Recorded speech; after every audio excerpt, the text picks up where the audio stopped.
So today I want to focus on political institutions and conflict. Political institutions is a generic term, but how we organize our governments can have a substantial effect on how they respond to domestic or international challenges, as well as their likelihood of being challenged in either a domestic or international conflict. Domestic institutions relate to this class, environment, human security, and conflict in a number of different ways. This is the simplest kind of path diagram in this course that I was able to come up with that links the three factors that we're focusing on this term. How background environmental factors can shape human security of people within a state, and how that human security and environmental factors, both directly and indirectly, can shape the likelihood that they have a civil war. This is, but of course, a simplification, and given the fact that the world is an incredibly complex place, kind of like in Carrie in Homeland, you can start seeing connections across a wide swath of different political, economic, social, and environmental factors that might be of interest to us. And so my initial graph is the simplest kind of summation of the main topics and those direct relationships. And later on in the term, we're going to be people use the word problematizing these kind of direct relationships, but just trying to get a more accurate, if more complicated, mental understanding of how these factors relate to each other. And so this week we're focusing on how social divisions, social segmentation, and political institutions that are weakened by a whole bunch of factors we're going to get into can shape the likelihood of a variety of different conflicts. This is the path diagram from Thomas Homer Dixon's influential book on environmental security and conflict. And it is quite similar to that path diagram that I just showed you, but it does add a bunch of additional relationships. And so it's always easier to make things more complicated.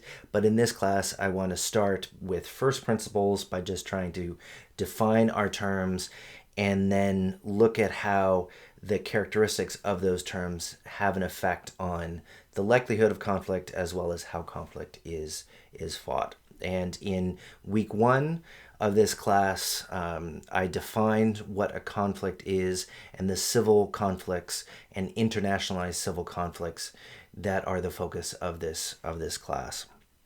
But what exactly is a political institution, you might ask, and how might it apply to what we're going to be looking at for the rest of this week as well as subsequent weeks? Because I think as a political scientist, I see politics and the use and search for power at the heart of a lot of human behavior. Political institutions are both a snapshot of how power is organized, as well as how it got there, the people whose interests created those institutions, and how those institutions in turn shape people's behavior. So this definition from Sharon Gilad from the Hebrew University of Jerusalem is a straightforward definition of a generic political institution. A set of formal rules, including constitutions, informal norms, or shared understandings that constrain and prescribe political actors' interactions with one another. So there's two important things to take away from this.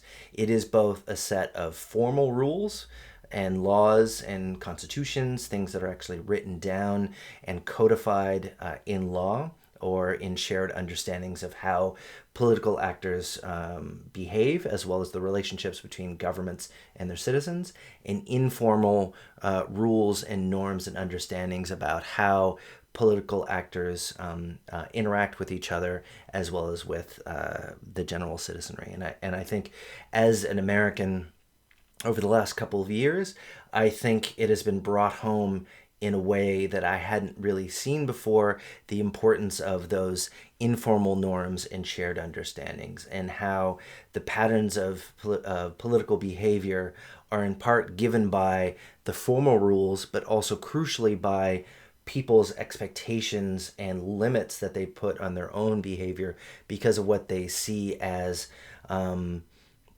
acceptable political behavior is been increasingly questioned, and the push towards formalizing some of these informal norms is something that a number of different countries have struggled with, including countries that are not those that have had constitutions that are well over 200 years old. So political institutions, I mean, it's just such a generic term.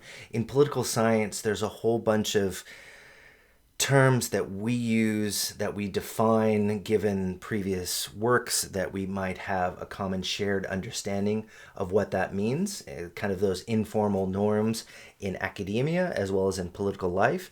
But I think political institutions we're going to get into in a second involve a whole bunch of different actors that you might not necessarily always think about, whether it is those political leaders like in the first video with President Putin, or in at the state level in India, as well as us as citizens. We are organized by institutions, whether the role between the legislative and the executive, elections and how they're run. But there's a whole bunch of other institutions that have either explicit or implicit political roles. So political institutions, I'd be interested to kind of see how many you can think of, whether it's legislative, executive, judicial, tax authorities, international organizations, and cooperation. There are a whole bunch of different swaths of political institutions. In this class, I'm really going to be focusing on democracy and autocracy, state-level characteristics of political institutions that political scientists discuss that are a shorthand way of describing states as often a 0-1, a democracy or an autocracy, or a three-category type, a typology of states: democracy, autocracy, and anocracy. But within those kind of shorthand measures, there's a whole lot of other political institutions that can channel individual leaders' behavior, as well as how leaders use those channels to be able to forward their own political interests, or to be able to seek that kind of national security. So I'd be interested to see the political institutions that you care the most about, as well as what you conceptualize a democracy as being. I mentioned in the first video that Freedom House, in their latest report, suggests that we are at a current global level of democracy that is the same as the end of the Cold War. The third wave of democracy that Samuel Huntington talked about 3 decades ago is now basically been in retreat for the better part of the last decade. And so we're going to understand what makes a democracy, what makes other types of national level political institutions, and how researchers have found theoretical and empirical links between those institutions and the likelihood of conflict. So for those of you who are in my class, please respond with what you think makes a country a democracy, whether you conceive of it as more of a minimal or maximal definition. I'd be interested to see what you think goes in making democracy. For those of you who aren't in the class, you're more than welcome to leave a comment below. And now let's get into how the political science literature has conceptualized what goes into making a democracy.